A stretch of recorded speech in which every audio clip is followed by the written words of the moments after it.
padre. ¿Qué les enseñaron los padres? ¿Qué le estás enseñando a tu hijo? Hay papás que de pronto, ¿verdad?, le están viendo a sus hijos y desde pequeñitos, ¿qué pasó, cabrón? Perdóname la expresión. Pero es real, está pasando. Si no lo hablamos en la casa, que es un lugar donde nosotros debemos de cultivar a nuestros hijos. Y hasta risa les da a todos. ¿Qué pasó, güey? ¿Qué? Y el niño, miéntale su madre a tu tío. Y creen que es una gracia. Eso es lo que le estamos enseñando a nuestra generación. Le estamos enseñando esto a nuestros hijos, a nuestros nietos. Debemos enseñar a nuestros hijos la bendición, el perdón, la libertad que Dios nos da por medio del perdón también, para que puedan perdonar también a su familiar, para que puedan perdonar. El mundo, ustedes se recuerdan claramente, el mundo nos dice, yo no me arrepiento de nada. Ya todo lo que he vivido, no me arrepiento. Porque ya lo viví, porque ya lo estoy viviendo. Por eso es que no me estoy arrepintiendo de nada. Pero la Biblia dice, arrepiéntete, arrepiéntete. Y la gente no se quiere arrepentir. La gente dice, no, yo no me arrepiento de nada. Ya lo que viví, lo viví, punto, se acabó. Y hasta con orgullo te lo dicen, no me arrepiento de nada. Por eso el corazón de muchos de nuestros hijos se llena de rencor contra el padre, contra la madre. Se está llenando nuestro corazón. Enseñémosle a nuestros hijos que Dios es nuestro proveedor. Enseñémosle a nuestros hijos para que sean agradecidos con Dios. Que Dios nos ha dado de comer un día más. Que Dios nos ha dado vida. Que hoy abriste los ojos, gracias a Dios. Que hoy estamos toda la familia reunida, gracias a Dios. Que tienes una casa, gracias a Dios. Que tienes un trabajo, gracias a Dios. Tenemos que enseñarles el agradecimiento para que ellos también aprendan a confiar en Dios. Tenemos que hacerlos que ellos confíen en Él, que crean en Él. Enseñemos a nuestros hijos que aún sin un padre o sin una madre pueden triunfar en la vida si se toman de la mano del Señor. Que nuestros hijos no necesariamente porque no esté papá o no esté mamá van a ser unos fracasados, no lo serán. Si tú te tomas de la mano del Señor, si tú te tomas de la mano del Señor y les enseñas a ellos, no importa que el papá o la mamá no estén de acuerdo, no importa si eres abuelito, si eres a lo mejor el tío y estás al cuidado de ellos, lo más seguro es de que si tú les enseñas a depender de Dios, ellos triunfarán y saldrán adelante. Porque estamos viviendo con una generación religiosa, de gente religiosa, pero que no tiene el temor a Dios. Hay mucha gente que te habla de Dios. Todo el mundo de alguna manera, gracias a Dios. Yo he conocido gente que dice, mi padre, y así le dicen, ¿verdad? Otros más, el de arriba. Otros más, Chuchito. Otros más, mi cuate. Son religiosos, pero no tienen temor de Dios. Hay mucha gente religiosa en este tiempo. Proverbios 30:12 dice, hay generación limpia en su propia opinión, si bien no se ha limpiado de su inmundicia. Es lo que está diciendo. Gente religiosa, que de alguna manera, ¿verdad? ¿Cuántos no? Ay, la Virgencita. Nos ha cuidado la Virgencita. Y ahí está, ¿verdad? Con esa idea, religiosos, sin temor a Dios. Porque se encomiendan a ella, no a Él. Una generación limpia en su propia opinión. Es una generación que ellos mismos deciden lo que es bueno y lo que es malo. Ellos deciden. No están para que nadie les diga nada. No te metas con mi virgen, tranquilo. Es mía, es mi madrecita. Y hasta se enojan con uno, ¿verdad? Cuando les hablas de Jesús. Y les dices, en la Biblia ni aparece esa señora. Ah, ¿cómo no? Y te llevan a Apocalipsis, donde dice que la mujer vestida de blanco, ¿verdad? En Apocalipsis. Que nada tiene que ver con ella. Que está simbolizando realmente al pueblo de Israel. Pero llama la atención, ¿verdad? Cómo ellos están ahí luchando porque quieren dar participación a ese engendro. Por eso la frase preferida de esta generación es, pero si yo no hago nada malo,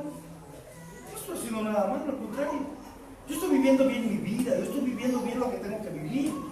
Yo no tengo que hacer esto ni aquello. Muchas veces ellos no aceptan la autoridad de nadie más. Este tipo de gente religiosa no acepta autoridades. Tienen y viven de los malos ejemplos. ¿Por qué digo que viven de los malos ejemplos? Porque, por ejemplo, este tipo de gente dice, es que yo vi a mi comadre que hace esto y nada le pasa, y todo está haciéndolo bien. Mi comadre dejó a su marido, ya se juntó con otro muchacho, y está con otro, y no hay problema. Y está bien, porque eso todo el mundo lo hace. Y se justifican a sí mismos. Otros ya lo hicieron, y no hay problema. Puedo dejar de tomar cuando quiera. Voy a jurar y no hay ningún problema. No es mala la bebida. Jesús también tomaba. Se justifican a sí mismos. Se justifican a sí mismos de alguna manera, llevando a cabo los malos ejemplos y tomando las disciplinas de otros. Incluso dentro de la iglesia de Cristo también habemos de esos. Porque podemos decir, es que yo sé que el hermanito de acá de al lado, ese toma y fuma y le dice nada, y ni le pasa nada, y llega a la iglesia y está feliz y está tranquilo. El hermano de allá atrás, fíjate que anda con una chava y nadie se ha dado cuenta, y le va re bien, ya hasta que se compró otro coche, y todo eso así como, yo lo hago. ¿Cuál es el problema? Porque nos volvemos religiosos, sin temor a Dios. Hacer lo que nos da la gana, sin ningún impedimento, porque no tenemos a nadie que nos demuestre lo equivocado que estamos, o no queremos que nos diga nadie nada. Hay mucha gente que no admite sus propios errores, o que estamos mal. Está como aquel que decía, sí, pues es que, ¿sabes qué? Dice el pastor y menciona la Biblia que como mujer me tienes que obedecer en todo. Yo soy tu marido y obedéceme. Son las 3 de la mañana, veme a comprar caguamas, a ver cómo le hacen, no tengo dinero, y ve a comprarlas. Obedéceme, dice la Biblia. Y algunos se lo toman en serio ahí, ¿verdad? En ese sentido. Pero dice la Escritura que la cabeza de la familia es el hombre, es verdad, pero cuando el hombre tiene por cabeza a Cristo, cuando el hombre no tiene por cabeza a Cristo, mujer, ni siquiera le hagas caso. En serio, porque no es cabeza tuya. La cabeza tuya tiene que ser un hombre educado con la formación de Cristo, que tenga sabiduría al momento de tomar decisiones, que tenga la sabiduría de Dios para hacer las cosas. Porque si va a decir, mujer, no tenemos dinero, prostitúyete. Tengo mis cuates allá afuera, ¿sabes qué? Sacamos dinero con tu cuerpo, órale. ¿Crees que eso es sabiduría de Dios? No lo es. No lo es. La sabiduría tiene que venir de lo alto, y desde ahí es de donde uno como hombre tiene que tomar esa sabiduría de Dios. Tener una religión, pero no conocer a Dios, nos hace no pensar en las consecuencias terribles que van a traer nuestros actos. Nuestros actos van a tener consecuencias terribles. Ahora, ¿qué debemos hacer también para cambiar esta generación que no tiene temor de Dios? Salmo 119, verso 9, mira lo que dice. Salmo 119, verso 9. ¿Con qué limpiará el joven su camino? Con guardar tu palabra. Fácil. ¿Cómo voy a guardar el camino del Señor? ¿Cómo es que voy a limpiar mi camino? Ya me di cuenta que sí soy religioso. Ya me di cuenta que no tengo temor de Dios. Por eso hago lo que hago. Por eso hablo mal de todo el mundo. Por eso me engaño pensando que soy cristiano y llevo años engañando y mintiendo y robando y haciendo cosas. Y el único que se está engañando soy yo. Ya me di cuenta que sí soy de esos. ¿Con qué limpiaré mi camino? Con guardar la palabra de Dios. ¿En dónde la voy a guardar, pastor? Yo siempre llego de la iglesia y meto mi Biblia allá en el librero y no la saco hasta el próximo domingo. Y está bien guardada. No, el Señor quiere que la guardes en tu cabezota, en tu cholla, en tu mente, que guardes su palabra en tu corazón, que la palabra vaya siempre en nuestra vida. Allí se demuestra el verdadero cristianismo. Cuando nosotros llevamos a Cristo en todo momento, en todo tiempo, en toda actitud, eso es guardar la palabra. Cuando nuestros jóvenes de alguna manera, ¿verdad?, los invitan, vamos a robar, ¿qué te parece? Para las caguamas. Y nuestros jóvenes, órale, órale, vamos. Y que de repente uno de ellos diga, no, yo no. Ah, no seas marica, vamos. No, no soy marica. Simplemente que conozco a Dios, yo no lo voy a hacer. Porque conozco a Dios. Y sé perfectamente, ya vas a sacar lo religioso. No importa que se burlen. Pero tú estás obedeciendo al Dios de la gloria, al Dios de los cielos. Estamos obedeciendo. Por eso, muy importante que prediquemos con nuestro ejemplo. Como padres de familia, predicarle a nuestros hijos, pero también con nuestro ejemplo. No tomes, porque yo no tomo. No fumes, porque no fumo. No digas malas palabras, no las digo. No te enojes tan feo, porque no me enojo tanto. Si hay momentos que nos enojamos, pero no es para reventar, no es para explotar. Prediquemos con el ejemplo. Dile que está a tu lado, predica con el ejemplo. Muévelo tantito, sacúdelo tantito. Dile, predica con el ejemplo. ¿Por qué de alguna manera no queremos, verdad, que nuestros jóvenes de alguna manera, verdad, hagan lo mismo que nosotros hicimos a lo mejor? Porque no queremos que cometan los mismos errores que nosotros.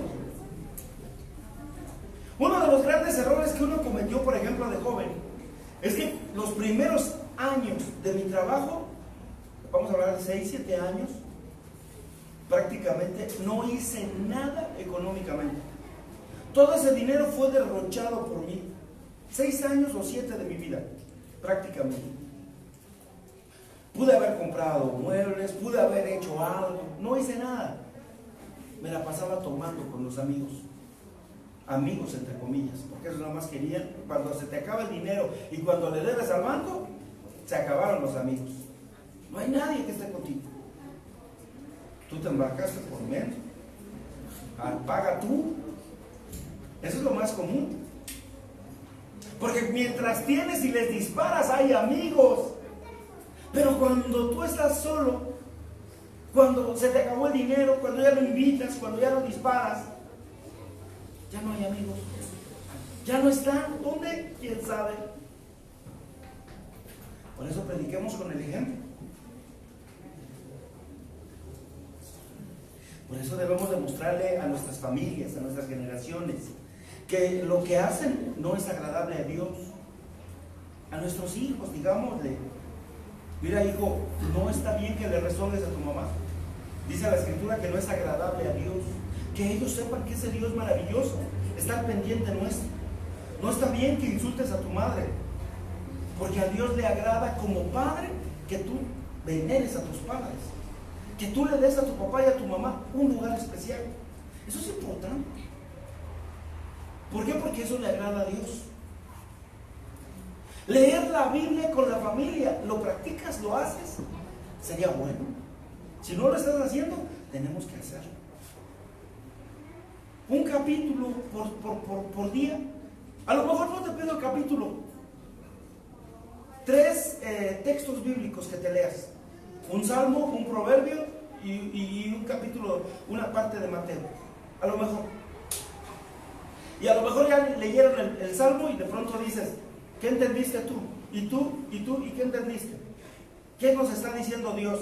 Y que cada quien exprese lo que está hablando el Señor, para que esa palabra nos vaya llegando. ¿Qué dijo este proverbio? Es que el Señor dice eso. Perfecto. ¿Y qué dice Mateo? Mateo dice esto. Ok. 1 hora es mucho. 1 hora que le dediquemos al Señor todos los días. Porque muchos de nosotros nada más dejamos al Señor este domingo y hasta el próximo domingo lo volvemos a agarrar. Y en la semana se nos olvida que Él está presente. Y en la semana se nos olvida buscarlo. Sí, Señor, Dios Todopoderoso. Me voy a acostar. Se me olvidó orar. Para mañana. Y nos tapamos y se acabó. Estamos comiendo y se me olvidó orar. Ya no oramos. Ya no leemos palabras. nos ponemos a ver ahí la Rosa de Guadalupe, ¿verdad? Y se nos olvida Dios. Cuando leemos la Biblia, tú y yo confrontamos nuestros actos con la palabra de Dios. Fíjate tú que cuando yo empezaba, que de alguna manera mi pastor era Pastor Hugo Bielman en aquellos años. Él vino de Guatemala y estaba bajo la cobertura del apóstol Carlos. Y en ese momento él me dice, ¿sabes qué? Euclides, yo era más jovencito, por supuesto tenía como 22 años. Y me dice, te vas a hacer cargo de una célula de estudio que tenemos allá por Tlalnepantla. Y me fui hasta allá. Yo salía de mi trabajo y me iba hasta allá. Gracias a Dios cuando lo conocía. Y yo al principio llegué bien chicho, como dicen vulgarmente, ¿verdad? Llegué bien chicho. Ay, qué padre, no voy a enseñar la palabra. Y empecé a hablar, pero cuando empiezo a hablar, recuerdo que en mi casa todavía yo hablaba grosería y hablaba doble sentido. Y yo decía muchas malas palabras. Y empecé a predicar contra eso. Pero cada vez que yo hablaba la palabra del Señor, yo decía, yo estoy mal en esto. Eso mismo que estoy atacando, yo lo hago. Dije, solamente tengo dos cosas. Una, o alejarme de todo lo malo que me estoy dando cuenta que tengo, o definitivamente meterme de lleno a eso y dejo a la célula de estudio. ¿Qué hago? Y entonces en ese momento empecé a orar, y el Señor me decía, ten paciencia y ten valor, ten valor, ten valor. Y esa era la mayor frase que me llegaba, ten valor. Y entonces dije, Señor, tienes razón. Entonces tengo que tener valor para afrontar y pelear contra eso que me di cuenta que la palabra me estaba confrontando. Y que eso malo que yo tenía que quitarlo de mí y tenía que echarlo fuera. Y eso es lo que mucha gente no soporta. Por eso es que mucha gente no soporta esa parte, porque normalmente lo que van a hacer es preferible dejar a Dios que dejar las malas mañas que tenemos. Eso es tremendo, ¿verdad?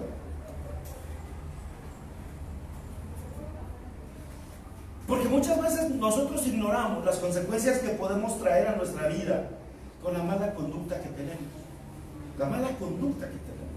Por ejemplo, yo como hijo de Dios, imagínense ustedes, pues, si yo estaba siendo líder de una célula de estudio y de repente se daban cuenta aquellos que yo estaba enseñándoles, ¿qué iban a pensar de mí cuando se enteraran que yo seguía tomando?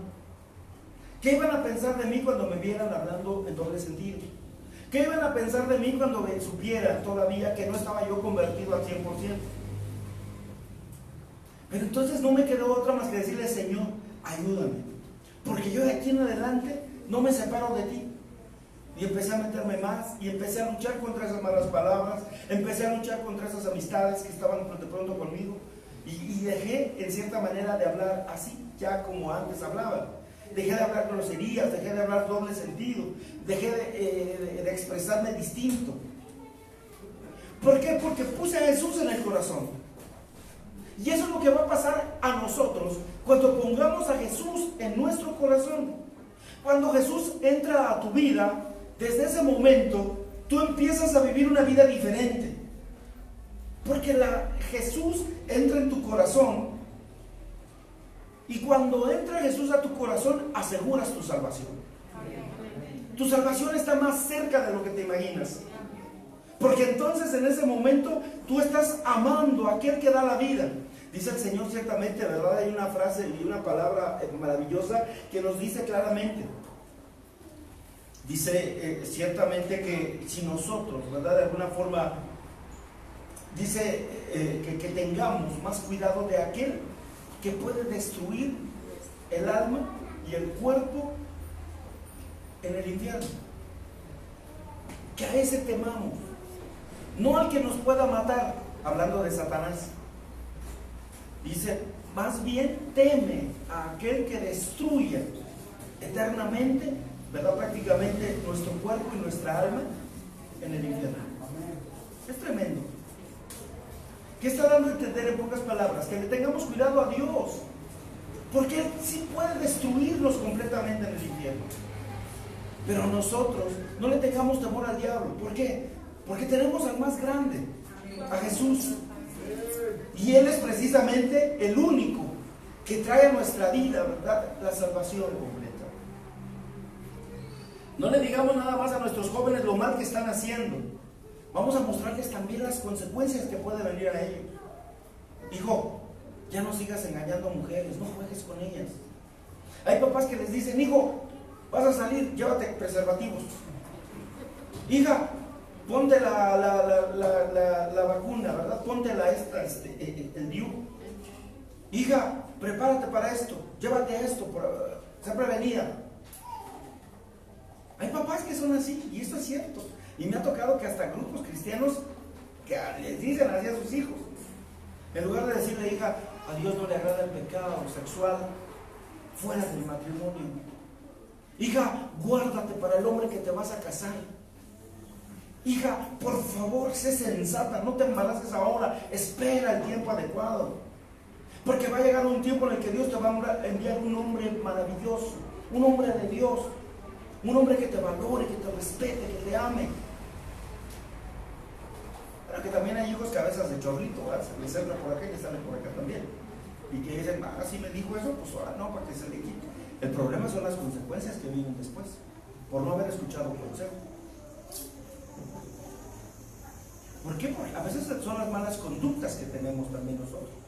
Pero eso se ve reflejado desde abajo, ¿verdad?, prácticamente, de lo que sí se enseñó o lo que no se enseñó de niño. Por eso dice la Escritura, instruye al niño en su camino para que de viejo no se aparte de él. Si ponemos a Jesús en el corazón nuestro, nos aseguramos la salvación, dijimos. Porque nosotros estamos viviendo en una generación llena de vanidades. Proverbios 33. Hay generación cuyos ojos son altivos y cuyos párpados están levantados en lo alto. Vivimos en una generación que está enfocada solamente en el exterior.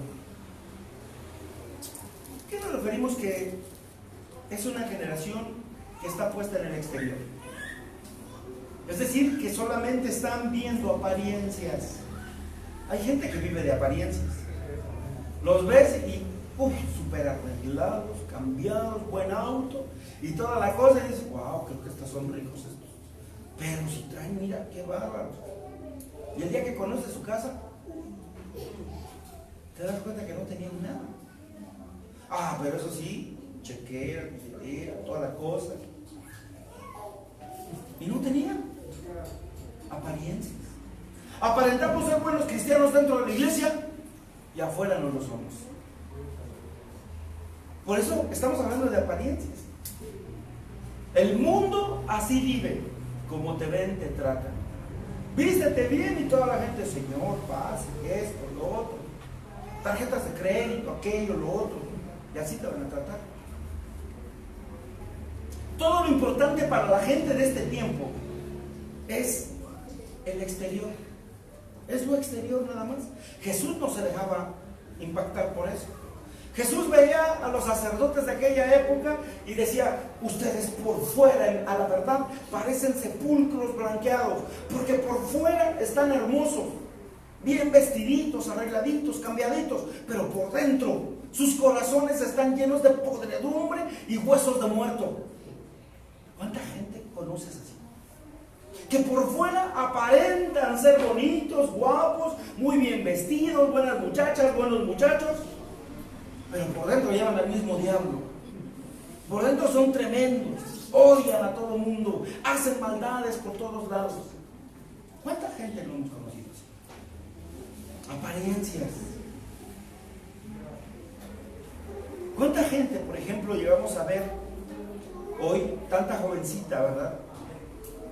La televisión nos ha dado un falso estereotipo de la belleza, que las mujeres delgaditas son las bonitas y las que están rellenitas, ¿verdad?, no las quieren ver. No está gorda, le dicen. Pero no nos damos cuenta que muchas de ellas son bulímicas, son anoréxicas, con el único afán de cumplir con los parámetros de medición de belleza que el mundo impuso. Porque está flaca, está bonita, que es la belleza.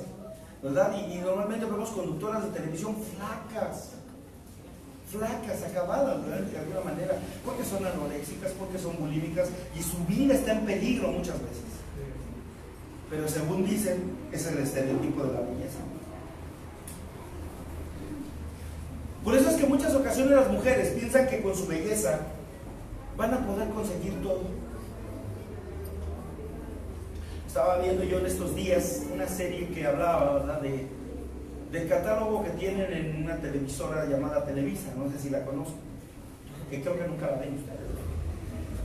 Y seguramente dicen que ese catálogo era un prosticatálogo, donde las mujeres y artistas más guapas que tienen allí, desde Thalía y todas esas, tenían un precio para salir con políticos, y que tenían en ese prosticatálogo precisamente, ¿verdad?, cuánto costaba estar una noche con cada una de esas mujeres. Por eso, si ustedes se dan cuenta, la gran mayoría de los políticos tiene de mujeres a esas señoras. Por eso un expresidente se fue con Adela Noriega, ¿no? Santiago Krill tuvo un hijo con una muchacha de ojo verde que ya murió, ¿verdad?, que era muy guapa también la muchacha. Y así como esos, ¿verdad?, el hijo de Salinas, por ejemplo, está con Ludwika Paleta y todo eso. Entonces, todos ese tipo de situaciones, si se dan cuenta, son mujeres que pusieron alto precio a sus vidas. Ahorita hay una mujer llamada Inés Gómez Montt que está en una polémica terrible, porque su marido dice que vendía tortas, y después de vender tortas ese señor, ¿verdad?, empezó a vender facturas falsas, porque se alió con un político, y empezaron a vender y se hicieron factureros, y empezaron a vender facturas falsas para desviar millones y millones de pesos. Después se casa con esta señora Inés, y ahorita la está buscando con ficha roja el FBI a nivel mundial. La señora Laura Bosco, la señorita Laura esa, ¿verdad?, porquería del programa, a mí no me gustaba para nada, algún día lo llegué a ver. También está en lo mismo, y así como ella, muchas. Creo que algo tiene que ver la señora Galilea Montijo, también algo similar. Están en lo mismo. Gente que de alguna manera ha puesto su supuesta belleza en eso, en la economía. Han vendido sus vidas. Ellos se han vuelto superficiales. No hay nada en la mente ni en el corazón de aquellos enfocados en esa vanidad, de sentirse hermosas, de creer que todo lo merecen. Pero dice la Escritura que la belleza es engañosa. Jesús lo dijo, y se lo dijo a los señores aquellos: por fuera parecen hermosos, adornaditos, planchaditos, cambiaditos, se ven lindos, pero por dentro están podridos, huelen a muerto, apestan. ¿Cuánta gente está así? Podemos encontrarnos gente que está bien limpia, arreglada, planchada, que tenga el mejor auto, que tenga la mejor casa, la mejor ropa. Ah, porque eso sí, ropa de marca. Oh, yo puro Adidas, ¿no? Yo puro Paco Rabanne. Oh, perfecto. Imagínense. ¿Y creen que eso es realmente la vida? Mucho joven, yo no salgo sin mis tenis Nike, espérame. Eso no es la vida. Está bien de pronto apapacharnos, comprarnos algo, está correcto, está bien. Pero que toda la vida vivamos de vanidad, no está bien. Todo es superficial. No hay nada en la mente ni en el corazón de quienes pensamos así. Ahora, ¿cómo podemos cambiar esta generación llena de vanidad? Mira lo que dice 1 de Juan 2:16 y 1 de Juan 2:17. Porque todo lo que hay en el mundo, los deseos de la carne, los deseos de los ojos y la vanagloria de la vida, no proviene del Padre, sino del mundo. Es decir, que eso no nos lo pone Dios a nosotros. Quiere decir que entonces si utilizas unos tenis Pumita, ¿verdad?, que son más sencillos, unos Pumita, que ni tanto, porque ya vi que también salen caros, pero que sean unos tenis a lo mejor del tianguis, Mira, hermano, mientras tengamos la pata tapada, yo creo que vale más la pena. No importa que sea de marca o no, gracias a Dios. Mientras estemos bien, bendito sea Dios. 1 Juan 17. Y el mundo pasa y sus deseos, pero el que hace la voluntad de Dios permanece para siempre.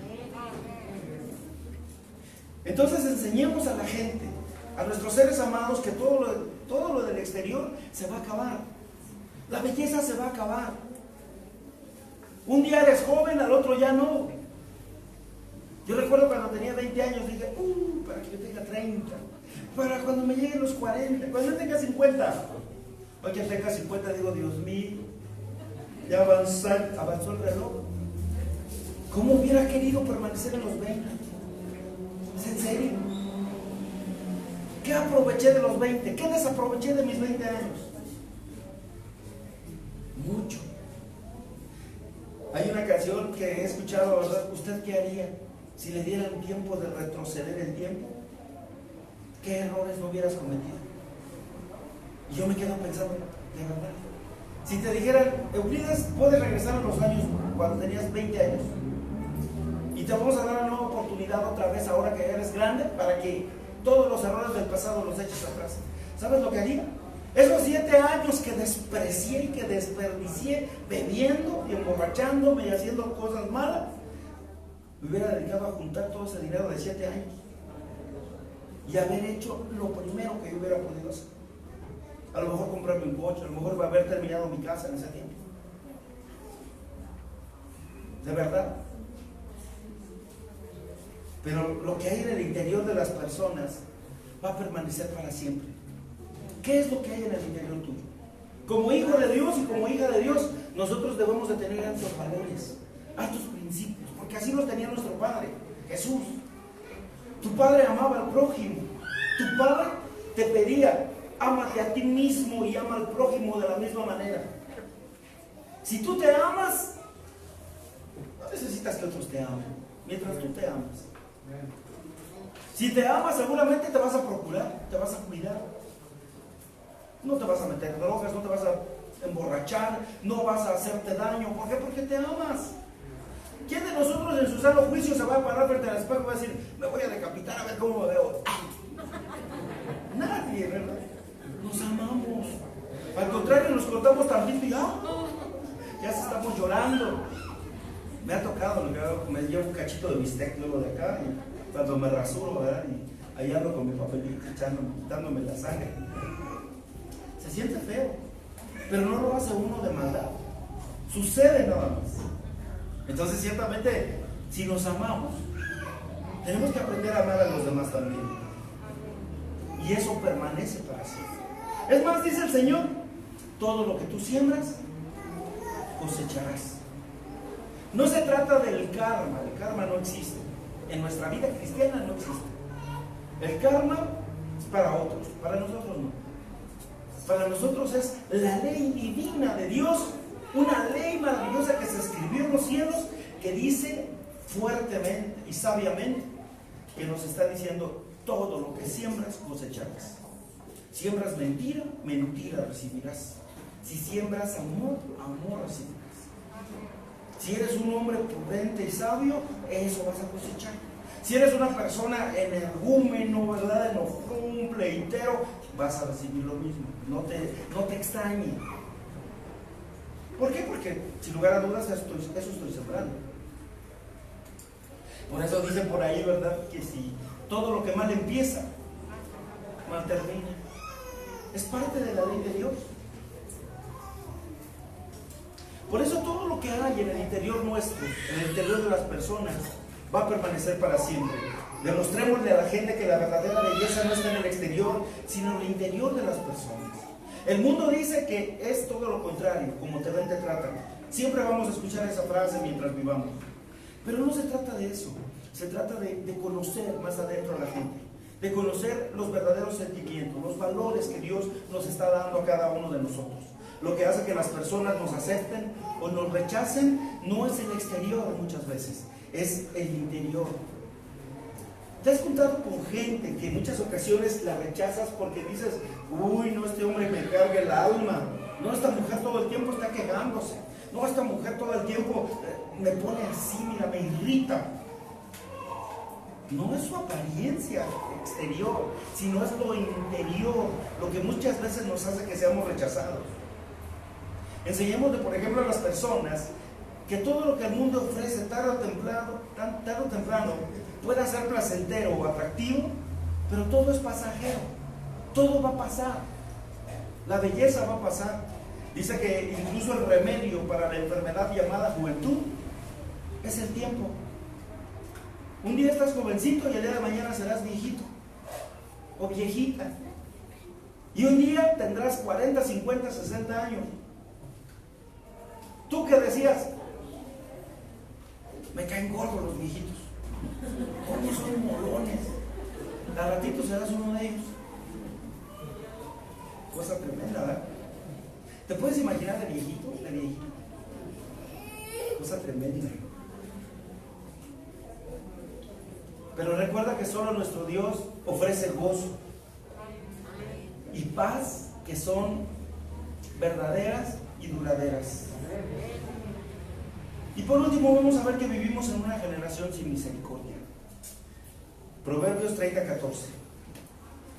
Hay generación cuyos dientes son espadas, sus muelas cuchillos, para devorar a los pobres de la tierra y a los menesterosos entre los hombres. Este tipo de generación está devorando la paz de nuestras vidas. No tienen misericordia del sufrimiento de sus padres, ni de los padres, ni de los demás. Y se dedican a dañar a la gente con comentarios soeces, pesados, de juzgamiento a veces. Y empiezan a juzgar a las demás personas, ¿verdad? No tienen a veces misericordia de la economía familiar, no tienen misericordia del corazón de un padre, de una madre afligida, atribulada. Esta generación que estamos viviendo es implacable, destructiva, incluso podemos decir hasta peligrosa. Este tipo de generación no ama a nadie, ni deja que nadie los ame. Y esto es tremendo, porque su mejor elogio es que se les tenga temor. Hay gente que es así. Hay gente que le encanta que digan, no, es que este tiene un carácter tremendo. Es que esta persona es agresiva. Esta persona, de verdad, cuidado con él, ni te metas, cuidado con ella. Y en muchas ocasiones, a veces es la careta de mucha gente. Aparentan tener, ¿verdad?, ese carácter fuerte, firme, feo. Y sepamos que por dentro de esa persona, de esa coraza de dureza, esa coraza de soberbia, ¿por qué no decirlo? A veces hay un corazón que necesita más amor del que necesitamos nosotros. Es un corazón que necesita el perdón de Dios y que necesita 100% a Dios. Son personas que más necesitan a Dios. ¿Y por qué te comportas así? Es que es mi escudo, es mi protección. Muchos lo admiten así. Es mi protección para que no me dañen los sentimientos. Porque ya me hicieron daño a mí. Porque ya me dañaron mis padres, me dañó mi papá, mi mamá, me dañó mi esposo, mi ex esposo, mi expareja. Es una generación que muchas veces se antojaría decir es sin misericordia. Por ejemplo, 1 Corintios 13:13 dice: y ahora permanecen la fe, la esperanza y el amor. Estos tres, pero el mayor de ellos es el amor. Solo el amor puede quebrantar los corazones más duros. Jesús dice: yo soy el camino, yo soy la verdad, yo soy la vida. Pero también Jesús termina diciendo, ¿verdad?, que Cristo es amor. Y el que ama, dice, no ha conocido a Dios, porque Dios es amor. Dios es el amor. Es decir que si alguien inventó el amor, fue Cristo. Definitivamente. Él creó el amor. Él es el amor. Por eso nos amó tanto a nosotros. Por eso se puede comprender que se entregó en la cruz del Calvario para que nosotros no vayamos al infierno, ni mucho menos. Porque Jesús se entregó por amor a ti y a mí. Y ese amor no tiene explicación. Ese amor no se explica. ¿Por qué, por ejemplo, si yo era un borracho, mal hablado, grosero, y de repente Dios me da la oportunidad y me llama y me da la oportunidad de ser un hombre nuevo y diferente? Solo se explica que es el amor que Él tuvo por mí el que lo llevó a traerme a ser un hombre distinto. Y que cada uno de nosotros tenemos una historia. Y si Dios te trajo a su camino, es porque a Él le plació traerte, porque te amó. Y te amó mucho y te ama, como no tienes idea. Que te mira como un hijo amado, como una hija amada, no como hijo de vecino. Nos está mirando como hijos verdaderos, como hijos amados. La fe, la esperanza, la oración intercesora, unidas al amor, van a impactar la vida de las personas. Por eso nosotros en muchas ocasiones estamos orando, pidiéndole al Señor, pidiéndole al Padre por nosotros. Solo el amor cambia una vida. Sin misericordia, solo el amor de Dios es el único. Solo el amor de Dios puede transformar el corazón de todas nuestras generaciones. Por eso la importancia de que nuestras generaciones sean bendecidas por medio de la palabra y por medio de todo lo que hacemos, obramos y actuamos en el nombre de Jesús. Amén. Vamos a ponernos de pie en el nombre de Cristo y vamos a orar por esta palabra en el nombre de Jesús. Ya son las 11:11, falta poquito para que ya vayamos preparando, ¿verdad? Que va a sonar la